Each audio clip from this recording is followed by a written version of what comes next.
Praise the Lord. Welcome to shine international community. இயேசுவின் நாமத்துல உங்க எல்லாரையும் நாங்க வாழ்த்துகிறோம், வரவேற்கிறோம், ஸ்தோத்திரங்களை சொல்லிக் கொள்கிறோம். எஸ்ஐசி திருச்சபை சார்பாக எங்களுடைய greetings to you all. Okay, இன்றைக்கு கர்த்தருடைய வார்த்தையை நம்ம சர்ச்ல ஷேர் பண்ண போறது யாருன்னா, பால் டேனியல் அவர்கள். பால் டேனியல் எஸ்ஐசிக்கு புதுசு இல்லை. ஏன்னா ஆல்ரெடி ஒரு இன்டர்வியூ கொடுத்து நம்ம சர்ச்சையை கலக்கினாலு. பயங்கர ஐ திங்க் எஸ்ஐசி வீடியோஸ்லேயே அதிகமான வியூஸ் போனது டில் டேட் அந்த இன்டர்வியூ வீடியோ தான். ஸோ பயங்கரமான ரீச் கிடைச்சது. நிறைய பேர் பிளஸ் பண்ணீங்க. உங்களுடைய வாழ்த்துக்களுக்காக நன்றி. இன்றைக்கு கர்த்தருடைய வார்த்தைக்குள்ள நம்ம டைரக்டா போலாம். Over to ball Daniel. Praise the Lord. இந்த வாய்ப்பு கொடுத்த நெல்சன் பாஸ்டர் அவர்களுக்கும், இதை கேட்டுக்கொண்டிருக்கிற அநேகர் யூடியூப் சேனல் அவர்களுக்கும், என் வார்த்தை கேட்டுக்கொண்டிருக்கிற சபையார் அவர்களுக்கும் இயேசு கிறிஸ்துவின் நாமத்திலே சோத்திரங்களை எடுத்துக் கொள்கிறேன். அல்லேலூயா. இந்த நாள்ல நம்ம எதை பத்தி தானிக்க போறோம்னா, தாவீதை குறித்து, எலியா குறித்து தானிக்க போறோம். நான் ஜெபம் பண்ணும் போது ஏசப்பா என்னோடு பேசினாரு, தாவீதை குறித்து பேசுப்பா, எலியா குறித்து பேசுப்பா அப்படின்னு உங்க மத்தியில என்ன பேச வைத்த ஏசப்பாக்காக நான் நன்றி செலுத்த கடமைப்பட்டுகிறேன். அல்லேலூயா. நம்ம டைரக்டா ஆண்டவருடைய வார்த்தைக்குள்ள கடந்து போலாம். சங்கீதம் 18ஆம் அதிகாரம் 6ஆம் வசனம் யாராவது ஒருவர் வாசிக்க முடியும் கேட்டு. ஆமா, நீங்க வாசிக்கலாம். சங்கீதம் 18:6.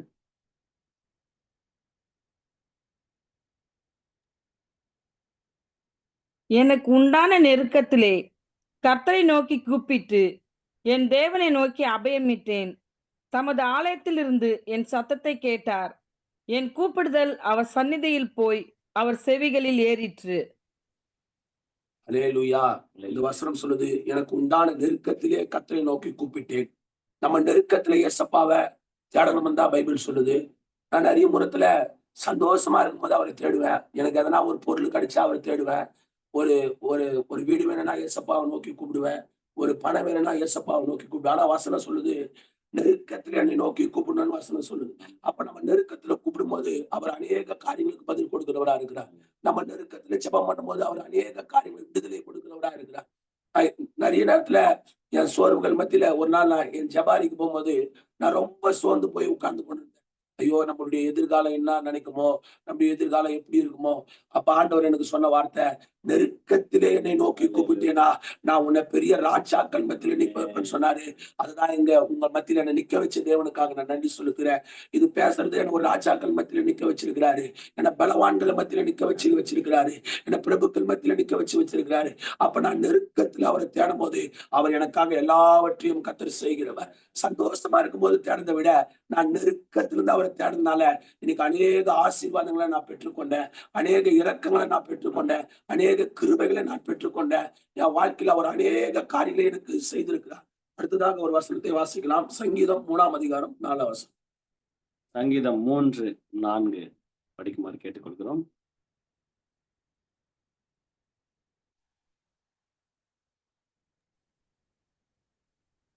நான் கர்த்தரை நோக்கி சத்தமிட்டு கூப்பிட்டேன். அவர் தமது பரிசுத்த பர்வதத்திலிருந்து எனக்கு செவி கொடுத்தார்.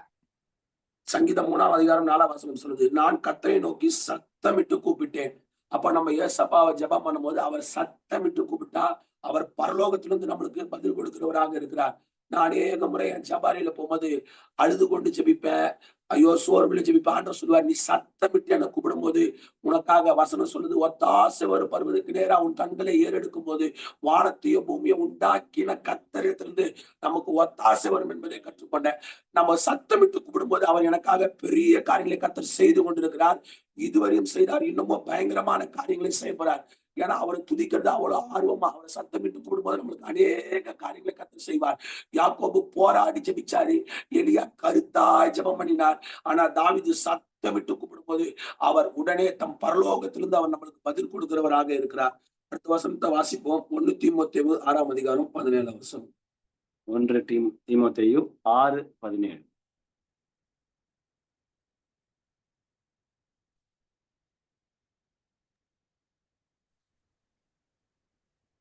இவ்வுலகத்திலே ஐஸ்வர்யம் உள்ளவர்கள் இருமாப்பான சிந்தை உள்ளவர்களாய் இராமலும் நிலையற்ற ஐஸ்வர்யத்தின் மேல் நம்பிக்கை வையாமலும் நாம் அனுபவிக்கிறதற்கு சகலவித நன்மைகளையும் நமக்கு சம்பூர்ணமாய் கொடுக்கிற ஜீவனுள்ள தேவன் மேல் நம்பிக்கை வைக்கவும்.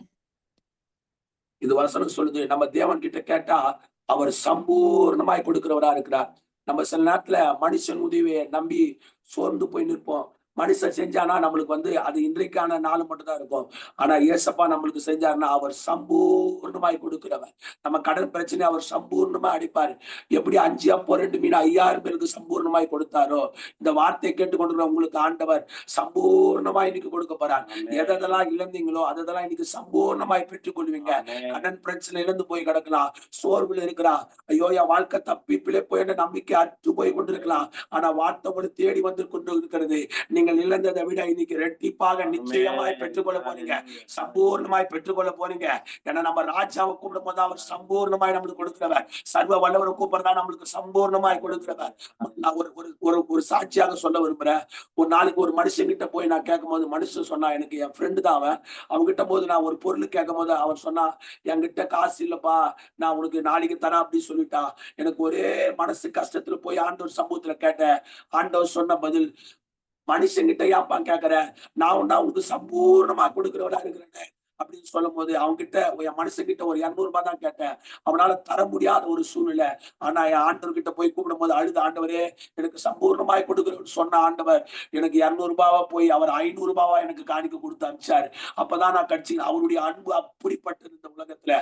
அவர் எனக்காக பூர்ணமாய் கொடுக்கிறவர். இப்போ நம்மளால நினைச்சா பரலோகத்துக்கு போக முடியாது. ஏன்னா நம்ம மரித்த பிறகுதான் பரலோகத்துக்கு போக முடியும். இப்போ உயிரோடு இருக்கிற நம்ம பரலோகத்துக்கு போக முடியாது, மரித்த பிறகுதான் பரலோகத்துக்கு போக முடியும். ஆனா அவர் நம்மளை கூப்பிட்டா வந்துருவாருங்க. நம்ம துதிக்கும் போது வந்துருவாரு, நம்ம ஜெபிக்கும் போது வந்துருவாரு.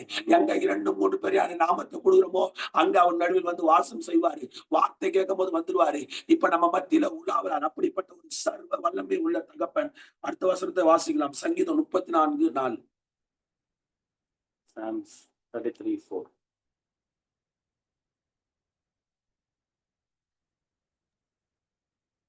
நான் கர்த்தரை தேடினேன், அவர் எனக்கு செவி கொடுத்து என்னுடைய எல்லா பயத்துக்கும் என்னை நீங்களாக்கி விட்டார். தாவீது ராஜா தான் கர்த்தரை தேடுறாரு. அவர் அவ்வளவு சந்தோஷமா அவரை தேடும் போது நம்மளுக்கு நிச்சயமா அவர் பதில் கொடுக்கிறவரா இருக்கிறார். ஏன்னா வசனம் சொல்லுது, முதலாவதாக தேவனுடைய ராஜ்யத்தை நீதியை தேடுங்கள், அப்பொழுது இவைகள் எல்லாம் கூட கொடுக்கப்படும் என்று சொல்லியிருக்கிறது. அவரை நோக்கி கூப்பிட்டோம்னா அவர் எல்லா ஆசீர்வாதங்களால நம்ம நிரப்புவார். அதே சங்கீதம் 63:2 சொல்லுது, உம்மை பார்க்க ஆசைப்படுகிறேன் என்று தாவீது ராஜா எழுதுறார். அப்ப நம்ம தேவன் பார்க்கும் போது, நம்ம ஜெப வேலையில வரும்போது அவர் ஆசையா அவருடைய சமூகத்துல வரணும், ஆர்வத்துடனே அவர் சமூகத்துல வரணும், புதிய பலத்துடனே அவர் சமூகத்துல வரணும். நான் நிறைய நேரத்துல நம்ம ஜெபத்துல போகும்போது சோர்வோடு போவோம். ஐயோ ஜெபம் பண்ணி இன்னும் அற்புதம் நடந்துருமோ, ஐயோ ஜெபம் பண்ணி நம்மளுக்கு அற்புதம் நடக்காம போயிடுமோ. ஆனா ஆசையா அவரை கூப்பிடும் போது அவர் நிச்சயமா நம்மளுக்கு பரலோகத்திலிருந்து அவர் பதில் கொடுக்கிறவரா இருக்கிறார். ஆசையா கூப்பிட்டனால தாவீது ராஜா விடுதலை பெற்று அநேக ஆசீர்வாதங்களை அவர் பெற்றுக்கொண்டார். 7 தடவை ஒரு நாளைக்கு அவர் சமூகத்துல போய் துதிச்சு கொண்டே இருப்பார். அப்ப அவரை தேடும் போது ஒரு ஆசை. ஏன்னா அந்த பிரசனத்தை அனுபவிக்கிற நான் சொல்றேன், அவர் இன்னும் அறியறதா தோண்டும், இன்னும் அதிகமா அவர் மேல நேசிக்கிறதா தோண்டும். அப்பதான் நான் ஆசையா ஜெபத்துக்கு வருவேன். ஐயோ இன்னைக்கு என்ன நடக்குமோ, ஐயோ நாளைக்கு என்ன நடக்குமோ அப்படின்னு பயத்துடனே வரக்கூடாது. ஆசையோடனே அவர் சமூகத்துல வரும்போது அவர் நமக்காக எல்லாவற்றையும் பார்த்து கொள்கிறவரா இருக்கிறார். அவர் ஆசையா அவரை நோக்கி கூப்பிடணும், ஆசையா அவர் தேடணும். அவர் சமூகத்திலே எந்நேரமா ஆனந்தம் தான். பாடல் வரி அழகா சொல்லுது, அவர் சமூகம் அங்க அவருடனே ஆடி பாடி மகிழ்ந்திடலாம். அப்பாவுடைய சமூகம் உயிரிலும் மேலானது.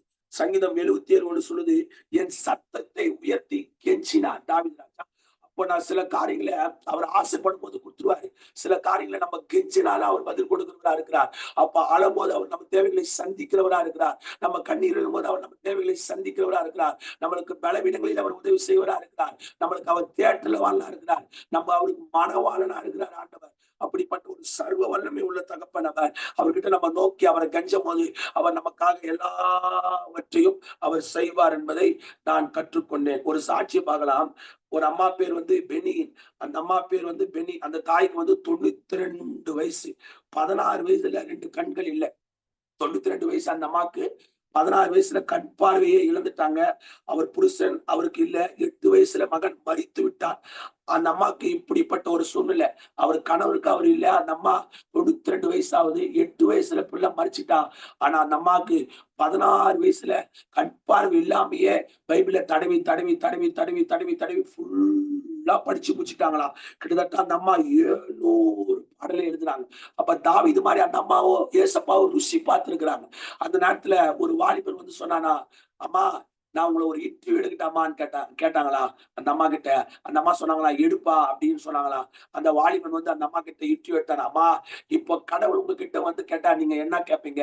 உங்களை கணவனை கேட்பீங்களான்னு கேட்கும்போது அந்த அம்மா சொன்னாங்களா, நோ. உங்க பிள்ளைய கேட்பீங்களா கேட்கும்போது அந்த அம்மா சொன்னாங்களா, நோ. உனக்கு கண் பார்வை வேணுமான்னு கேட்கும்போது அந்த அம்மா சொன்னாங்களா, நோ. உனக்கு வீடுக்கு வேணுமான்னு கேட்கும்போது அந்த அம்மா சொன்னாங்களா, நோ. அப்ப என்னதாம்மா கேட்பேன்னு அந்த அம்மா அந்த அம்மா கிட்ட அந்த பையன் கேட்கும்போது அந்த அம்மா சொன்னாங்களா, 92 வயசு வரையும் என்னை நடத்தினாரு சர்வ வல்லமை உள்ள தகப்பன். அவரை பார்த்தாலே எனக்கு போதும். பரலோகத்துக்கு போனாலே எனக்கு போதும். அந்த அம்மா அவ்வளோ பாடல் 700 பாடல் எழுதி தாவீது ராஜா மாதிரி ருசி பார்த்து சொன்னாங்களா, பரலோகத்துக்கு வரதான் சார் பாக்கியமே. எனக்கு 92 வயசு வரையும் என்ன நடத்தினா பாத்தீங்களா, அவருடைய கிருபைகளுக்காக நான் நன்றி செலுத்துறேன் சொல்லி அந்த அம்மா பரலோகத்துக்கு ஏறி போனாங்க. நான் சமீபத்துல ஒரு பாடலை எழுதினேன். எனக்கு ஆண்டவர் இந்த பாடலை கொடுத்தார். அவர் அன்பை ருசிக்கும் போது அந்த அம்மா மாதிரி 700 பாடல் இல்லைன்னாலும் என்ன அடியனா ஒரு பாடலை அதை எழுதி வச்சதுக்காக கர்த்தரை நான் நன்றி சொல்லுவேன். இந்த பாடல் எனக்கு நான் அவ்வளவு அந்த இந்த இந்த பாடல் என் ஆவிக்குரிய வாழ்க்கையில முன்னேற்றத்தை கொடுத்தது. நான் பாடுறேன். ஆராதிப்பேனே நான் ஆராதிப்பேனே, இயேசுவை நான் ஆராதிப்பேனே, ஆமென். ஆராதிப்பேனே நான் ஆராதிப்பேனே, இயேசுவை நான் ஆராதிப்பேனே, மனமுடினாலுமே வானம் திறந்தாலுமே ஆராதிப்பேனே, வானம் மூடினாலுமே ஆராதிப்பேனே, வானம் திறந்தாலுமே ஆராதிப்பேனே, ஆமென். ஆராதிப்பேனே நான் ஆராதிப்பேனே, இயேசுவை நான் ஆராதிப்பேனே, ஆமென். ஆராதிப்பேனே நான் ஆராதிப்பேனே, இயேசுவை நான் ஆராதிப்பேனே, அதில் தந்தாலுமே ஆராதிப்பேனே, பதில் கொடுக்காவிட்டாலும் ஆராதிப்பேனே, பதில் தந்தாலுமே ஆராதிப்பேனே, பதில் கொடுக்காவிட்டாலும் ஆராதிப்பேனே, அப்பாவை ஆராதிப்பேனே, நான் ஆராதிப்பேனே, இயேசுவை நான் ஆராதிப்பேனே, ஆமென். ஆராதிப்பேனே நான் ஆராதிப்பேனே, இயேசுவை நான் ஆராதிப்பேனே, நஷ்டம் வந்தாலோ ஆராதிப்பேனே, நம்பிக்கை அற்று போனாலோ ஆராதிப்பேனே, ஆமென். நஷ்டம் வந்தாலோ ஆராதிப்பேனே, நம்பிக்கை அற்று போனாலோ ஆராதிப்பேனே, ஆமென். ஆராதிப்பேனே நான் ஆராதிப்பேனே, இயேசுவை நான் ஆராதிப்பேனே, ஆமென். ஆராதிப்பேனே நான் ஆராதிப்பேனே, இயேசுவை நான் ஆராதிப்பேனே, கஷ்டம் வந்தாலோ ஆராதிப்பேனே, ஆமென். காத்திருந்து நான் ஆராதிப்பேனே, அப்பா கஷ்டம் வந்தாலும் நான் ஆராதிப்பேனே, காத்திருந்து நான் ஆராதிப்பேனே, ஆமென். ஆராதிப்பேனே நான் ஆராதிப்பேனே, இயேசுவை நான் ஆராதிப்பேனே, அல்லேலூயா. ஆராதிப்பேனே நான் ஆராதிப்பேனே, இயேசுவை நான் ஆராதிப்பேனே, உயர்வானாலும் ஆராதிப்பேனே, ஆமென். தாழ்வானாலும் ஆராதிப்பேனே, அல்லேலூயா. உயர்வானாலும் ஆராதிப்பேனே, ஆமென். தாழ்வானாலும் ஆராதிப்பேனே, நான் ஆராதிப்பேனே, நான் ஆராதிப்பேனே, இயேசுவை நான் ஆராதிப்பேனே. என்னை இவ்வளவு ஒரு அடியனை இவ்வளவு அன்பா அவர் ருசி பார்த்து என்னை எழுத வச்சார். இந்த பாடல் வரி சொல்லுது, வானம் மூடினாலும் ஆராதிப்பேன், வானம் திறந்தாலும் ஆராதிப்பேன். சாத்ராக் மேஷாக் அபேத்நேகோ கிட்ட ராஜா வந்து சொல்லும் போது 7 மடி சல உயர்த்தி வைக்கும் போது சாத்ராக் மேஷாக் அபேத்நேகோ கிட்ட வந்து ராஜா வந்து சொல்றாரு, இந்த சலகை நீ வணங்குன்னு சொல்லும் போது அவர் சொல்றாரு, என்னை விடுவித்தாலும் சரி என்னை விடுவியாமல் போனாலும் சரி நான் இந்த பொருட்களையே வணங்குவதில்லைன்னு சொன்னாங்க ராஜா. அது மாதிரி நான் அந்த பாட்டு எழுதும் போது வானம் மூடினாலும் அப்பா ஆராதிச்சு கிடப்பேன், வானம் திறந்தாலும் ஆராதிப்பேன், பதில் தந்தாலும் ஆராதிப்பேன், பதில் கொடுக்காவிட்டாலும் ஆராதிப்பேன், நஷ்டம் வந்தாலும் ஆராதிப்பேன், நம்பிக்கை அற்றுமான தருணத்தில் கூட நான் அவர் ஆராதிச்சிருக்கிறேன். அப்படிப்பட்ட ஒரு சர்வ வல்லமை உள்ள தகப்பன் இப்படியெல்லாம் அவர் அன்பை ருசி பார்த்து என்ன அடியனை ஒரு பாடலா கர்த்தர் எழுத வச்சதுக்காய் நன்றி செலுத்துகிறேன். அடுத்தது நம்ம பவுலை குறித்து பார்க்கலாம். பவுல் வந்து 7 விதமாக அவர் ஜெபம் பண்றார். ஆனா நம்ம ஒரு 3 காரியத்தை மட்டும் பார்த்து முடிக்கலாம். பவுல் வழக்கமாய் ஜெபம் பண்ணினார். First point. இரண்டாவது முழங்கால் படியிட்டு ஜெபம் பண்ணினார். மூணாவது உபாசித்து புசியாமலும் குடியாமலும் ஜெபம் பண்ணினார். நாலாவது கைகளை உயர்த்தி ஜெபம் பண்ணினார். அஞ்சாவது சந்தோஷமாய் ஜெபம் பண்ணினார். ஆறாவது ரட்சிக்கப்பட ஆத்துமகளுக்காக அவர் ஜெபம் பண்ணினார். ஏழாவது சபைகளுக்காக ஜெபித்தார். இவர் அப்படிப்பட்ட பவுல் இவ்வளவு 7 விதமாக ஜெபிக்கும் போது அழகா பெர்கமான் சர்க்கிள் ஒரு பாடல் எழுதிக்கிறாரு. என் ஜீவிய நாட்கள் எல்லாம் ஜப வீரன் என்று எழுதோ. என் ஜீவிய நாட்கள் எல்லாம் ஜப வீரன் என்று எழுதோ. அப்படி ஜெபம் பண்ணினார் பவுல். அப்படி பெருக்கமான் அழகா அவ்வளோ அந்த அன்பை ருசி பார்த்து அவள் அழகா எழுதியிருக்கார். பவுல் ஒரு ஜெப வீரனா 7 விதமாக அவர் ஜெபிக்கிறார். அது முதலாவது ஒரு ஜெபம் பத்தி பார்க்கலாம். அப்போஸ்தலர் 9ஆம் அதிகாரம் 11ஆம் வசனம் வாசிக்கலாம். அப்போஸ்தலர் 9:11.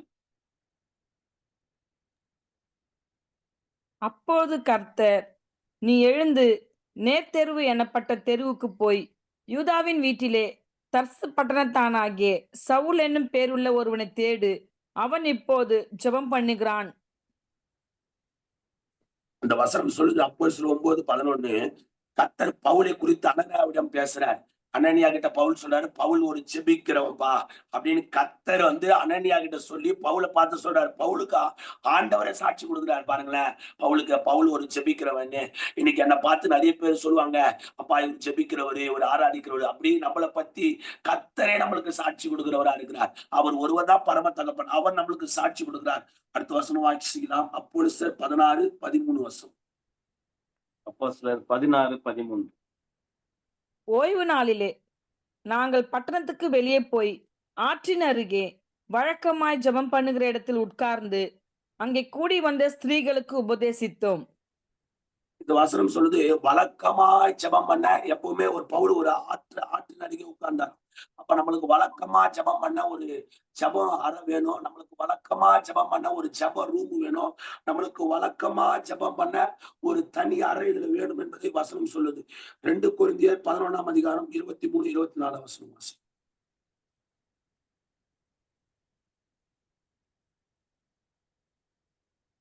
23-24. ஆமாங்க. அவர்கள் கிறிஸ்துவின் ஊழியக்காரரா? நான் அதிகம் புத்தியீனமாய் பேசுகிறேன். நான் அதிகமாய் பிரயாசப்பட்டவன், அதிகமாய் அடிபட்டவன், அதிகமாய் காவல்களில் வைக்கப்பட்டவன், அநேக தரம் மரண அவதியில் அகப்பட்டவன். யூதர்களால் ஒன்று குறைய 40 அடியாக 5 தரம் அடிபட்டேன். 3 தரம் மிலாறுகளால் அடிபட்டேன். 1 தரம் கல்லெறியுண்டேன். 3 தரம் கப்பற் சேதத்தில் இருந்தேன். கடலிலே ஒரு ராப்பகல் முழுவதும் போக்கினேன்.